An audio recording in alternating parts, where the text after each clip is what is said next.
I haven't really gotten to talk about this on this podcast. I've been talking about it on the Goobers channel, but the Dallas Cowboys, man, did we look good against Philadelphia Eagles? I mean, I think we looked really good. Dak looked good. We were able to, run the football.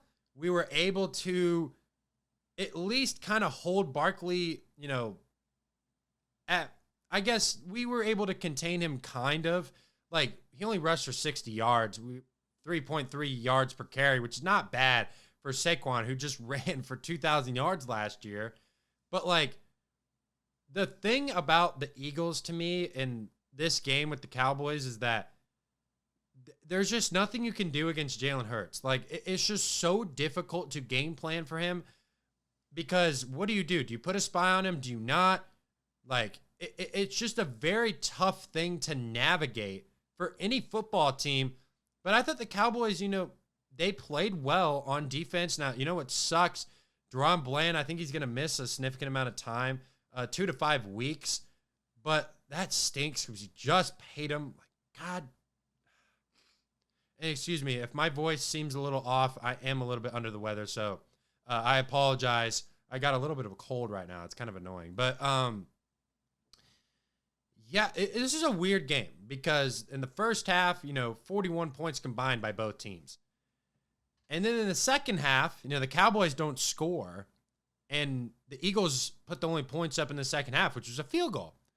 So, the change in the tides, it went from an offensive shootout to a defensive game really quickly, which I was surprised about.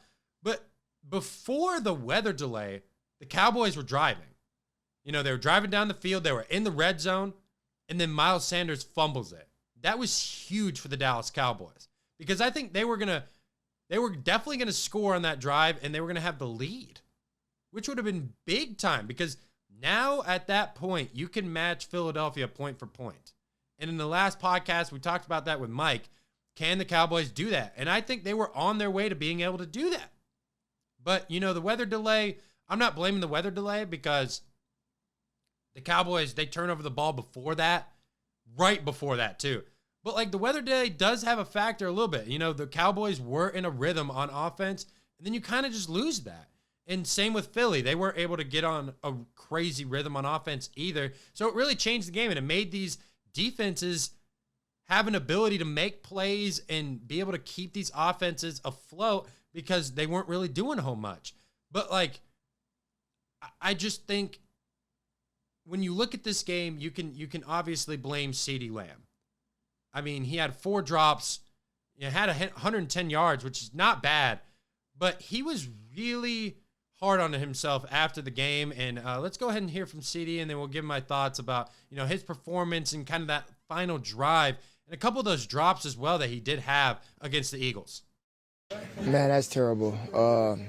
Honestly, I feel like, I can't point no fingers at nobody else, you know what I'm saying? And I take full accountability and everything else that come with it because, as for me as a player, I've prayed for moments like that, you know what I'm saying, and the ball to come my way. And obviously for me to not come up with it, bro, it stings a little bit. But I will tell you, if you think I'm not coming back any times harder than this, you got another thing coming.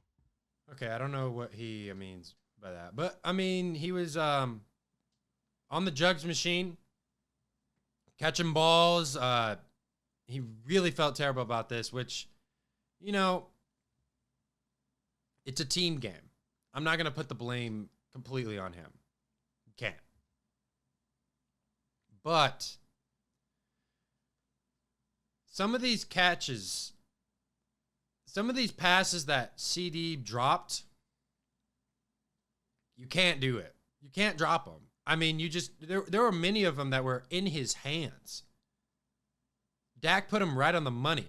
Now, the last catch on 4th and 3, that was a tough catch. I'm not going to lie. Like, that's a play that only CeeDee Lamb can really make. And he just wasn't able to make it. And that's okay. And as a Cowboys fan, I really wasn't too upset about us losing this game. Because this game showed us 2 things. One, it showed us Dak Prescott is in the best shape of his life. He can move. He was accurate. He was running. He was stepping in there, throwing the ball on time and accurate with pressure. And 2, the Cowboys' rush defense is not bad. This defensive line is not bad. If they can play like that against the Eagles, I'm pretty sure we'll be fine against most of the teams in the NFL. Because the Eagles are the gold standard when it comes to running the football. Because you got 2 guys. It's like the Ravens. You got Lamar Jackson and Derrick Henry. The Eagles, they've got Jalen Hurts and Saquon. It's like dealing with that. And if you lose by 4 points, that's not a bad loss. Now it's just trying to figure out how to adjust. You know, those plays, you know, that Sanders fumble. You know, the 4th and 3, not converting. Even the 3rd down play. You know, the Cowboys were just a couple plays away from winning this game. And that's encouraging going That's encouraging going forward into the rest of the season, in my opinion. I'm not really sitting here angry about the Cowboys. I think we looked a lot better than people thought we were going to look. And I know a lot of you guys at home are probably agreeing with me that, yeah, I thought the Cowboys were going to be bad, like going into the season. Like, I was not really confident in what Dallas could do. I even said, you know, it's going to be a massacre. And it was not. It genuinely blew me away. I was kind of surprised. I was like, wow. And then this is kind of recent news, actually, that kind of broke today. Jadeveon Clowney was actually visiting the Dallas Cowboys today. You know, that's a great pass rusher, number 1 pick, a couple drafts, like I think, I can't remember exactly how long ago he was drafted, but he's a good pass rusher, you know, veteran pass rusher. But what's weird is he didn't sign with the Cowboys, which apparently the Cowboys really wanted to sign him.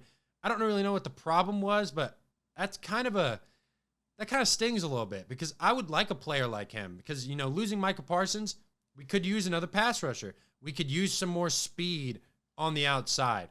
And maybe Clowney, I know he's a little bit older, but maybe Clowney could have been that answer for us. But I think right now we're searching for a pass rusher, and I'm encouraged by that. I like that we're trying to get better. We're not settling for, you know, not having an edge rusher. You know, I know we have Donovan Ezeraku. We have a solid front with Sam Williams as well there, and Kenny Clark, who showed up really good in the Eagles game. We have a lot of potential, but, you know, that's just weird. I don't really the Cowboys don't really even know what it was, why they didn't sign. Was it money? Was it something else? Like, because they thought they had it on lock for him. They thought they had it on lock to get Jadeveon Clowney. They thought they had that one. Talk to me, baby. Talk to me nice. I'm from another world, baby, yeah. Broadway paradise. They think I'm way too cold, cause I put my